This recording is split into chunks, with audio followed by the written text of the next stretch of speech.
He is strong and healthy, a fine addition to your household. I arrived in Egypt with nothing, no name that anyone recognized, no father to speak for me, no coat to announce who I was or where I came from. Just a 17-year-old boy standing in a market in a foreign country while men walked around me deciding what I was worth. That is a particular kind of humiliation, the kind that doesn't announce itself. It just quietly takes everything you thought you were and hands it to someone else to define. I was purchased by a man named Potiphar, captain of Pharaoh's guard, a powerful man, a careful man, the kind of man who watches everything and says very little.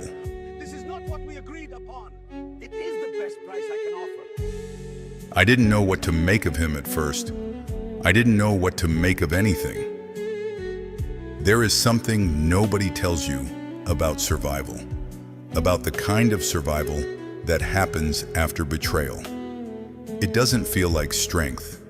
It doesn't feel like faith. It feels like getting up in the morning and doing the next thing in front of you, because the alternative is lying down and not getting up at all. That is what I did.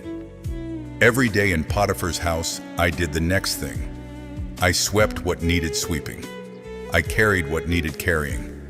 I learned the language. I learned the customs. I learned which servants reported to whom and what Potiphar valued and how the household ran. Not because I had a plan. I didn't have a plan. I did it because it was the only thing I could control.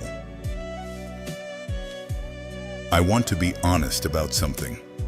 There were days in that first year when I was angry. Not at my brothers. That would come later, and it would be complicated. But angry at God.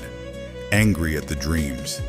Angry at the particular cruelty of being shown something vast and then having everything stripped away before you could understand what the vision meant.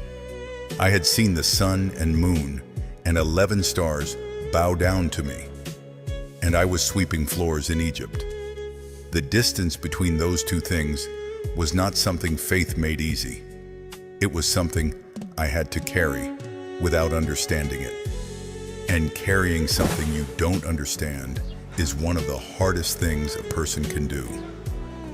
But something happened in Potiphar's house that I didn't expect. The work started to mean something. Not because the work itself was meaningful.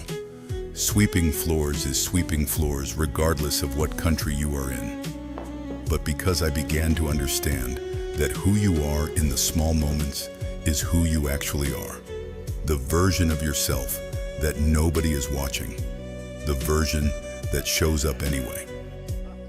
I had been Joseph the favorite, Joseph the dreamer, Joseph in the coat. In Potiphar's house, I became something quieter, and I think something truer.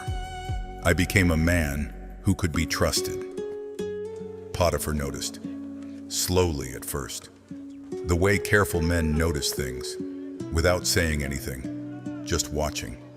And then one day he gave me a responsibility I hadn't asked for, and then another after that.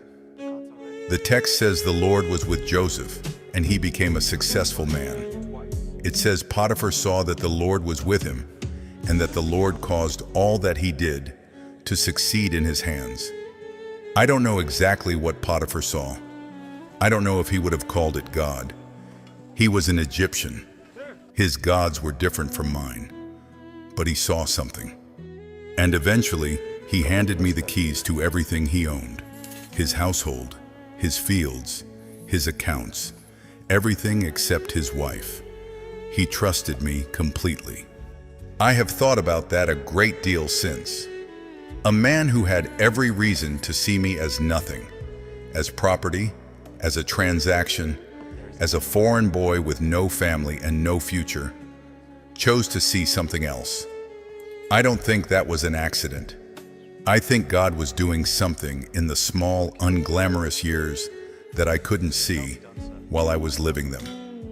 Building something in me that the dreams alone could never have built, teaching me how to lead before he gave me anything worth leading.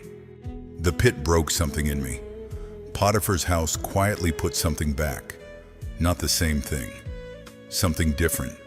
Something stronger. If you are in a season right now that feels beneath you, beneath what you were told you would become, I want you to consider something. Maybe it isn't beneath you.